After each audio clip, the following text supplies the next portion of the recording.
Eu fico vendo, às vezes, produções, vocês que são caras de roteiro, uma dúvida que eu tenho, até do audiovisual. Quando eu vejo, e não é generalizando, tem muita coisa boa produzida no Brasil, com certeza e tal, mas, no geral, às vezes o brasileiro pega muito esses reality shows americanos e faz uma versão pra cá. Uhum. E aí você vai assistir, nunca é tão legal quanto o que os caras criaram lá. Uma que tem uma linguagem que aqui no Brasil sempre parece que corta algumas coisas olhando para um mercado muito conservador, isso é chatíssimo. E outra isso que eu queria perguntar para vocês, se é com relação à qualidade dos profissionais que aqui trabalham, a formação que essas pessoas têm e de como as pessoas são formadas lá fora. Porque eu vejo uma discrepância de roteiro e de criatividade muito grande. Ao que vocês colocam isso? Posso falar? Pode. Eu não acho que profissionais envolvidos nunca. Tá. Tem profissionais incríveis no Brasil. Inclusive o Brasil é um dos países que melhor sabe fazer audiovisual. Quanto a isso, não. Roteiristas fudidos que são premiados no mundo inteiro. Inclusive, agora o Festival de Cannes, Brasil destrói. Então, você vai para a XSW, você vai para o Web Summit, você vai a qualquer festival de criatividade do mundo, o Brasil destrói. Agora, o casting é complicado no Brasil. Porque você vai para fora do Brasil, Estados Unidos, já tem uma educação de arte, de promover a cultura. Então você tem aula de dança, você tem aula de canto, desenvolve você. Então é muito mais fácil o cast. E também tem a barreira Globo aqui, né? Como que você vai fazer um programa vai fazer um programa de entrevista na Record? Ninguém vai ver. Acho que assim... Não, você entendeu? Não tô zoando a Record. Sim. Eu tô falando que é difícil, cara. Sim. Agora tá melhorando. A Globo monopolizou muito. De quebra né? de contrato. E mesmo de caretice, da galera falar, não pode ir. Mentalidade interna, que agora tá mudando. Eu tô conversando com uma galera, tá mudando. Permite que vá em outra emissora. Então não acho que é falta de profissional. Mas não tem também o lance do Brasil ser, tipo... Você falou dessa questão dos Estados Unidos. Lá parece que os caras, quando vão pra um reality, eles querem viver o reality. Aqui, parece que a galera quer participar pra aparecer, fazer fanfarra, ser fanfarrão, bombar sua rede social e virar um influencer, assim. Basicamente isso. Assim. Mas é uma mentalidade... Não, assim, eu acho que com relação ao conteúdo de futebol, cara, ou conteúdos esportivos, assim, né, pro Brasil... Por exemplo, a gente tem aquela série Untold, sabe, do Netflix? Maravilhosa. Então, maravilhosa. A Untold, eu já tentei fazer montar um projeto até com a Endemol eu conversei na época, para fazer o Untold Brasil. Olha que legal. E fazer uma temporada de 6 episódios, com 6 histórias do esporte nacional, pegando 6 histórias, tipo a do Edilson com o Paulo Nunes...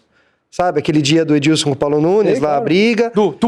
Isso, fazer um untold disso. Caralho, então, cara. Aí me diz aí outras... Dá pra gente pensar aqui junto 6 grandes histórias do futebol brasileiro que mereceriam um untold. Assim. Ou até mais, o sírio-libanês do Oscar Schmidt ganhando o Mundial de Basquete.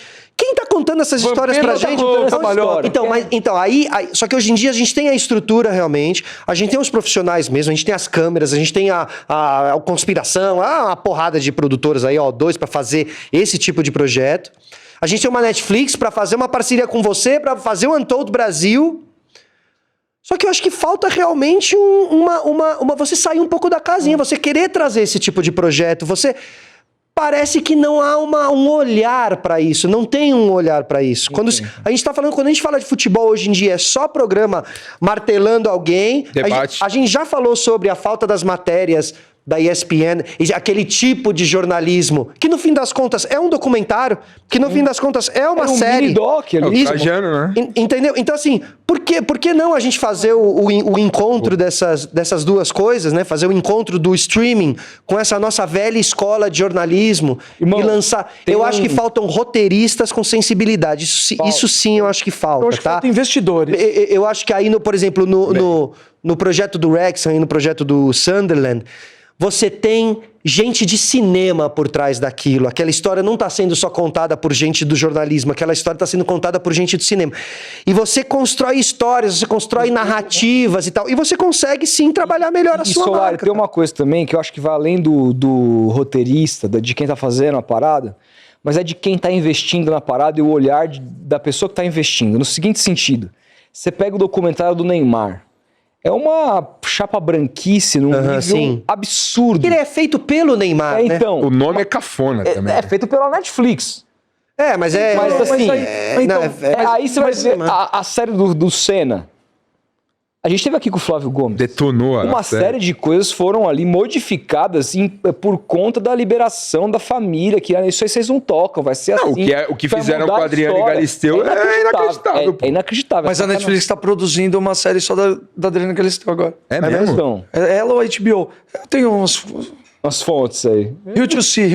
Olha aí. Então, aí eu te falo, cara, assim, você pega, por exemplo, eu assisti uma série recente da HBO Sports, que é sobre o meu time da NBA, o Boston Celtics, uma série de 9 episódios que conta a história do Boston Celtics. E, cara, assim, Boston, pra quem não sabe, quem não conhece, é uma das cidades tidas como uma das cidades mais racistas dos Estados Unidos. É mesmo?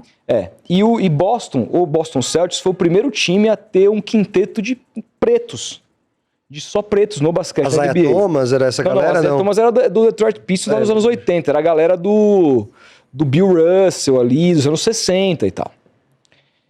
E aí, cara, assim, ou seja, tá tudo delicado, né? Uma cidade extremamente racista, com jogadores pretos, e os caras eram extremamente maltratados pela cidade, tanto que o Bill Russell, que é até hoje o recordista de títulos da NBA, ele fala, eu não jogo pra Boston, eu jogo pelo Celtics. A camisa do Boston Celtics, a camisa verde, ela tinha Boston, que eles mandaram mudar, tirar Boston e Só colocar Celtics. Tá certo. Eu jogo pelo Celtics, eu não jogo pelo pela Boston, cidade, eu jogo né? pela cidade. Jogo pelo time. Jogo pela E empresa. assim, cara, é uma parada muito delicada que... O que você espera de ver uma série de um time que os caras entrevistaram todo mundo importante na história da franquia? Que teve o apoio da franquia pra fazer. Mas eles não se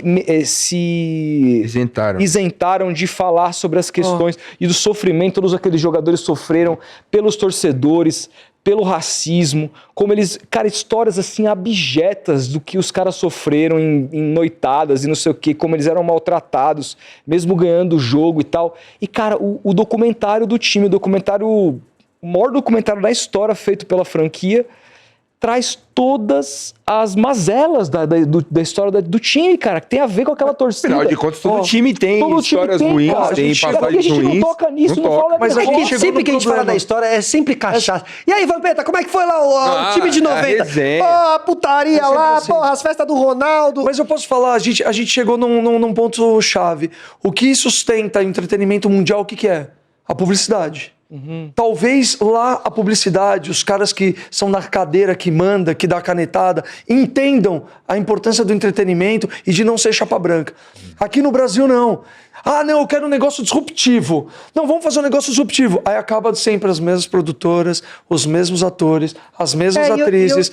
Você sacou? Então, é muito engraçado, cara. Teve uma vez que eu tava lá no XSW, aí tava um round table, uns caras bem fodão. Não, porque a gente vem e volta com a cabeça super aberta e tipo, pô, várias ideias, vários insights. Aí, mano, eu falei assim, mas o que adianta, velho? Você chega lá, eu até falei isso, tá até gravado isso. Você chega lá, todo criativo, sua equipe não tá na mesma vibe que você, e aí você acaba contratando quem? A Ivete Sangalo e o Luciano Huck pra ser garoto de propaganda. Não muda nada. Talvez esse seja o problema. Esse projeto do Felipe, puta projeto legal. Aí passa o quê na cabeça da produtora de alguém? Puta, mas quem vai comprar? Peraí. Ah, cara, não é mais fácil pegar o The Wall e enfiar no Mion? No Mion não, no Luciano Huck, que já tá vendido? Sacou? Já é um rosto conhecido Eu acho que do o buraco mercado. é quem paga essa barada. Porque todos os conteúdos que vocês estão falando é muito legal. Eu acho que vale muito. O atleta também tem muito peso dentro de um documentário, né? Ou seja, por que o documentário do Simeone é tão foda? Porque é o Simeone, né? Por que o documentário dessa galera do Boston Celtics é tão foda? Porque eu imagino que esses caras falando sobre essa problemática toda que eles passaram, eles devem falar com uma contextualização histórica e o que eu quero dizer aqui um pouco é que eu acho que o atleta americano da NBA, da NFL, a gente sabe como lá é a escalada para você virar um atleta, todos são formados na faculdade, absolutamente todo atleta que joga numa NBA ou numa NFL. O cara vira um cidadão é obrigatório antes, ele ser formado na faculdade. Não chega a ser obrigatório ser formado, mas eles são draftados pelos times universitários, então às vezes os bons saem quando são rookies, né? No primeiro ano da universidade ele pode continuar a universidade ou não. Perfeito. Mas, Então, acho que são cabeças mas mais... assim, só do cara estar na universidade significa que o cara tem uma... O Isso. cara faz o high Cara, school jogando. assim, você ser um jogador e você representar uma bandeira, uma minoria dentro de uma liga, aquilo só faz o cara querer saber mais e ter orgulho daquilo e querer representar aquilo dentro da liga e tal. Eu não sei se essa cultura ela existe dentro dos nossos atletas aqui, principalmente do futebol brasileiro. não. Aqui, o atleta, ele, como eu já disse, é que eu não tenho lugar de fala pra falar isso, mas eu já vi pessoas pretas dizendo que assim, o cara que ganha dinheiro, ele fica mais branco. Ou seja, ele se afasta das suas origens. Afasta Ele a se afasta origem. das suas Assim, o cara origens, né? esquece de onde ele veio, esquece que as pessoas da minoria pela qual ele pertence estão sofrendo. E Perfeito. E aí, só rapidinho, só pra falou que concluir. não se considera preto, né? E aí a gente até tem depois, a gente falou muito sobre isso, aí precisa vir o Depay pra ir lá na quebrada, e aí todo mundo acha legal a quebrada e tal. Né? Os próprios jogadores e tal. Mas eu acho que essa conversa que a gente fala um pouco sobre os atletas reflete nos conteúdos que são feitos também. Então você para e quer contar a história do Corinthians. E é isso que eu te digo. Aí você chama lá os jogadores da década de 90. Mano, então vamos lá, o Vampeta e não sei o quê. Cara, as conversas dos caras... O resenha ESPN, que o André Plihal é um dos caras mais legais da história e tal.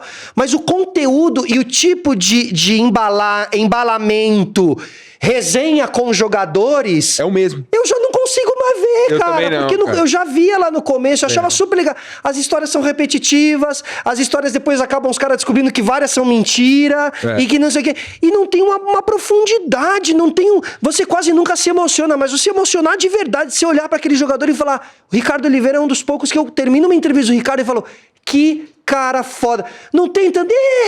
Ele quer falar sobre... Ele quer ali agir... Tudo bem, ele tem todo o lado do pastoreio, dele, claro, então ele pastoreia as pessoas mesmo. Mas não é sobre isso que eu tô falando, não. É sobre você passar uma mensagem, sobre você olhar um atleta e falar, que atleta grandioso, que cara grandioso, que cara legal. E aí o Lamine Yamal, que é a futura esperança do futebol mundial, ele veio passar aqui no Brasil, ele tá colado no Neymar. Então eu acho que, cara, pra gente conseguir ter uma mudança assim, você leva mais gerações, ainda vai demorar um pouquinho. E o Neymar é o grande centro gravitacional, cara, dos jogadores que querem se perder no Você vê mundo. agora que a gente tá em época de Mundial de Clubes, e eu até falei ontem no meu canal lá, a FIFA impressionada com a torcida do Palmeiras, não esperava a festa, 40 mil palmeirenses lá nos Estados Unidos e tal. Bruno cara, Picari. A chance que a gente perdeu, que os clubes perdem de mostrar pro mundo quem eles são, não tem nada pra mostrar, velho. O Fluminense tá lá, o Flamengo tá lá, o Palmeiras tá lá, tem o quê? Tem a torcida só e não tem uma história legal, não tem uma ação, coisa, não tem um negócio diferente não tem um filme sendo lançado, um documentário do Palmeiras lançado no Mundial. De 1951. Mas é que seja, não cara. tem nada, Exatamente, cara, não tem um nada. conteúdo. Você vê, sabe quem pensa mais nos clubes do que o próprio clube? Sabe quem lançou campanha antes do Mundial? A Puma. Sim. Hoje em dia, quem trabalha melhor os clubes, quem trabalha bem o Corinthians mesmo é a Nike, não é o Corinthians. O que eu falei agora há pouco? Tá tudo na mão das marcas. É do cara que senta na cadeira que fala, vamos fazer um documentário contando 1951 que a gente chega de piada. Sacou? Isso. Deveria ter tido. Que a Nike fazia com o Corinthians Era ali, animal. as caixas. Nossa. Cara, impressionante. O O Corinthians não storytelling era consegue. incrível. O storytelling era incrível. De novo, a gente caiu nas marcas, sacou? Agora vocês estavam falando dos caras que ganham dinheiro e esquecem da sua origem. Talvez, não defendendo, tá? Talvez não seja porque no Brasil a gente não tem uma expectativa, não consegue você projetar uma perspectiva de vida, de sucesso. Também, com certeza. O Brasil é um dos países que mais jogam em tigrinho, nessas coisas. Por quê? Porque a pessoa não consegue falar, eu vou estudar, vou arranjar um estágio e vou crescer na vida. Não tem isso. Tem o aqui, básico. Mas e se os caras mais seguidos do Brasil, os 10 mais seguidos do Brasil, começarem a falar cada vez mais sobre isso? Será que a cultura, será que a cabeça não muda? Pra mim, eu acho que não tem que ser os 10. Eu acho que a gente tem que fazer com que outros 10 subam, que valorizem isso. Porque a gente tá vivendo num mundo, cara, só tá caindo o ensino. O ensino tá caindo. A busca por faculdades tá caindo. Por quê? Não precisa mais. Aí o título que sai na capa do UOL. Meta, Google, grandes techs não exigem mais formados em faculdade. Mano, posso falar? Você pode fazer isso, mas não chama na capa de um site. Não é uma mensagem Não joga, legal. isso não é uma mensagem legal, tá ligado? Eu sou um cara que nunca fui adepto de estudo. Hoje eu tô fazendo uma pós, brother. Hoje eu adoro estudar. Hoje eu acho legal pra caralho. Quantos cursos eu já fiz? Milhares. E tem que estudar, velho. Assim que a gente evolui, é referência que você vai pegando, assistindo documentário, é a curiosidade. A gente recebeu aqui recentemente o biógrafo de alguns. Como o Zé Eduardo Neves. Isso. Biógrafo do Alex, Biógrafo do Zico, do Renato Gaúcho. Zico, e ele contou a Fudido. história do Renato. Renato foi o primeiro biografado dele. Renato que hoje, pô, Nossa, bem. que jogo. mostrou que é mostrou treinador. bom treinador. Bom Que treinador. campeonato Treinador. maravilhoso. Viva o Super Mundial. Ah, isso aí. E, cara, assim, a história é muito louca, porque ele era muito amigo do Renato, conheceu o Renato desde criança. Ia pra e o Renato praia, tomar E o Renato, ele falou que o Renato adora a gente tomava criança, chopp trata ele junto, muito né? bem, não sei o que e tal. E aí, porra, ele trabalha como gandula no Fluminense, não, Flamengo. Renato, no Flamengo. Do Flamengo. Tá de No brincadeira. Flamengo, trabalha como gandula, ele fica muito próximo do Renato, e o Renato abraça ele, não sei o que e tal. E ele se desenvolve, Vira jornalista. O Renato, as famílias ficam amigas, etc e tal, vira jornalista e aí conversam sobre, falou, cara, eu quero fazer uma biografia sua enquanto jogador, vai parar e quando se aposentar, não vou falar da sua carreira depois. Cara, sabe o que acontece? Ele sabia de tudo a vida do Renato, ele coloca muita coisa no livro. Aham. Não só O Renato- positiva. Não, né? só Sim, positiva, imagino. porque uma biografia ela não pode... Claro. E o Não, Renato pode que ser. deve ter de história. Nossa, Então. cara, você não tá Não, ligado. ele contou umas que nem estão no livro pra gente. aqui, Fora do programa ou no programa? Fora no Fora do programa. programa? Tem uma Tá bom. fora que é sacanagem. Tem uma É, tô fora acabando o que eu acho programa. Churrascaria. É mesmo? Nossa. Ah, mano, que cuzões, cara. Mano. Os caras estão negando informação, Pô, mano. isso é muita sacanagem. Isso é contra Posso falar, jornalismo, seu canal vai cair. Exato. Isso é Seu antiético. canal vai... Isso é antiético. Jamais guarde uma fofoca boa. No ao boteco vivo. ainda. Mas aí sabe No ao o que, vivo. sabe que rolou quando o livro foi publicado? O Renato rompeu com o cara. Ficaram um ano sem se falar. Obrigado. Sério? Rompeu com o cara. Por quê? Ah, mano. Porque a visão Deu uma de Roberto Carlos. Roberto. Não, a mãe do Renato Cara, não, leu eu entendo algumas seu ponto. coisas É. e ele falou, cara, minha mãe é religiosa, como que você põe isso aqui? Pô, traições que eu cometi, que não sei o que, minha mãe vai ler, minha tia. O cara, mano, mas é você, É pô. você, Claro. a tua... E ele não leu antes de lançar? Não, ele achou que o cara ia fazer um trampo de parça, assim, tá ligado? Tipo, você é meu parça. achou que assim. fosse um livro escrito pelo Gil Cebola do Neymar. Por isso, assim. Nossa, eu vou escrever o do Felipe, então. Tá lançado pra estreia 2025. É esse cara que Sistema Solari, em livro. Mas assim, o meu ponto disso é assim, por que eu contei essa história? Porque existe uma dificuldade muito grande da gente lidar Perfeito. com as Quando mazelas. falam sobre com o as fato- nossas, cara. as nossas cagadas Nossas falhas, cara, pessoais. nossas coisas. aham. E é isso que aham. aproxima as pessoas. Perfeito. O livro do Renato é incrível, Perfeito. Mas acho que isso vale muito para os influenciadores de hoje em dia também, que há inclusive uma onda aí de que, olha, é aí que você vai conseguir realmente atrair cada vez mais. É você né, você se despir, você mostrar os seus erros mesmo, é assim que você consegue se conectar, deixar de lado essa imagem imaculada. Só que, cara, o cara não consegue ser chamado de Pantaleão, ele quer mudar o nome, ou de os caras querem mudar os apelidos no futebol. Imagina você contar um podre dele, assim. E aí, nesse lugar, o Maradona é o maior de todos. Exato, É nesse sem lugar dúvida. que ele é o maior de... E aí, quem entende, entende. Quem não entende, não entende. Quem não entende é o cara que vai pedir pro biógrafo não colocar e vai brigar com um amigo de infância porque colocou. E quem entende é o cara que vai falar, puta que pariu, tá bom, deixei você fazer minha biografia, cometi todos esses negócios aqui, bota pra jogo aí, porque, olha, os ídolos que a gente tem ali, pelo menos as referências mais antigas, eram assim. As biografias desses caras são chocantes, impressionantes, assim, o que esses caras fizeram de cagada. Vou ler do De quem? Maradona. Vou ler a do Maradona. A do Maradona tá aí, Cara, né? tem Tá aí, tem tá aí, o Maradona do tá aí. Costurica do Maradona, não sei se você assistiu. Aham. Pô, Diretor. aquela parte que ele fala, né, ele fala do uso de cocaína. Sabe o jogador que eu teria sido puta, se eu não tivesse usado droga? Cara, Ele aquilo fala é isso, de aquilo é de chorar. E ele foi um dos maiores. Ele fala, sabe o jogador que eu teria sido no Se não sentido fosse de Cara, que... o cocaína. documentário do Casão no Globoplay, eu chorei, velho. E Então, mostra tá aí um cara- as mazelas que ele passou, mostra a fase dele na Itália, ele no Corinthians, ele foi jogar no São Brasil, Mano, né, cara? fudido, O cara- cara. mas é um Mas ele é uma exceção e o Casão, ele funciona como filtro. O Casão é um grande filtro. Quem vai lá e fala um monte de bosta de um cara como o Casão, Que ótimo, que bom que temos o Casão. Sim. Que ele te ajuda já direcionando assim. Se esse cara pensa assim, você acha que o Casão é um, né, como chamam, um monte de nome que chamam ele ali? Porque ele teve uma fragilidade, né? Isso, teve um perfeito, vício. Aí o isso. cara é. Porra, Só que, mano, o cara E a gente viu o João Gordo, a gente conviveu ali com o Gordo e tal. Esses caras que erraram e passaram e tal, eu não tive ali, né, naquele lugar onde eles estiveram, mas eu consigo pensar um pouquinho maior e falar, que cara foda, talvez eu, na condição dele, já não estivesse aqui. Perfeito. Entendeu? Perfeito. Então o cara tá aí, o cara vai nos programas. O Casão faz programa todo dia, eu acho Todo isso dia. incrível. Muito foda. Um cara que já foi, mano, que já era, sabe, podia já ter ido pra uma melhor. O Gordo, de repente, vai no podcast, entra na tua casa, lá, E aí vira vegano. mal-humorado pra caralho. Mas ele tá lá, vivão e vivendo, andando com os filhos, se transformou, o filho nasceu. Mas esses caras têm um... Esse é o Uma tipo aura. de história Pode que eu falar gosto. de mim? Pode falar de mim? Fala, meu. Eles têm um desapego com isso que eu acho muito foda. Um ego, foda. né? É um desapego. E posso falar? O cara passou por isso, errou e hoje não é... Não é que o cara erre hoje ainda, meu. Que é perfeito. Ninguém é perfeito. Mas o problema é que aí o Casão vai falar Tá fazendo mal pra você? Se falar assim, o cara tá cheirando hoje e tá te fazendo mal, aí tudo bem. Agora, se o cara tá fazendo o negócio dele, ele que vá, velho. A vida é dele, tá ligado? Claro. Quantas pessoas a gente deve admirar que não estão fazendo um monte de merda aí? Sim, com E a gente certeza. não sabe, né? O Casão é um cara, assim, Só que eles assumem, né?